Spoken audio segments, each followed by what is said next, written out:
All right, y'all, with the 2015 Kx250f, this bike is already pretty much apart. It don't have no screws in the seat of the gas tank, so the gas tank is and everything already off. As you can see, he got all his parts right here in the box. But the problem with this bike is that the mechanic he had it at before, he said he took it to the mechanic over 5 times and spent over $6,000 just working on the motor itself. And the bike still wasn't right. He said the mechanic just gave him a call and told him that the bike pretty much have a curse on it and that the bike just won't idle. So what I'm gonna do is I'm just gonna pull the top end off just to make sure, because he told me just to pull the top end off, make sure everything looked good inside the crank, piston, and the valves, and then we're gonna go from there. All right, y'all, so I just went ahead and pulled the gas tank and the seat off since it wasn't bolted up. And first thing I'm just gonna check is the spark, just to make sure we don't have no spark issues first.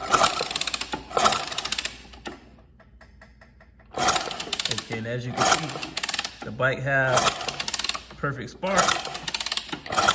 Okay, so the next thing I'm gonna do is just go ahead and just pull this top end off, just so we can go ahead and check his valves and the piston in his crank. Then we're gonna go from there. All right, y'all, so I took the top end off real quick. And what I found is that the piston is actually, let me get over here. The piston is actually still good. Piston is still good, in good condition. The oil ring is still good. The crank is still good. Yeah, so his bottom end still looking good. Crank and everything. So next thing I'm gonna check is see if the valves is leaking and how the cylinder head looking, the valve head I meant is looking, and the valves. But other than that, the other thing, I don't know if the other mechanic check was the oil pump, but we gonna go from there. All right, y'all, so what I found with his valve head is that his right intake bucket is notched up. And the reason for it being notched up is, as you can see, his intake valve cotter pan is broken.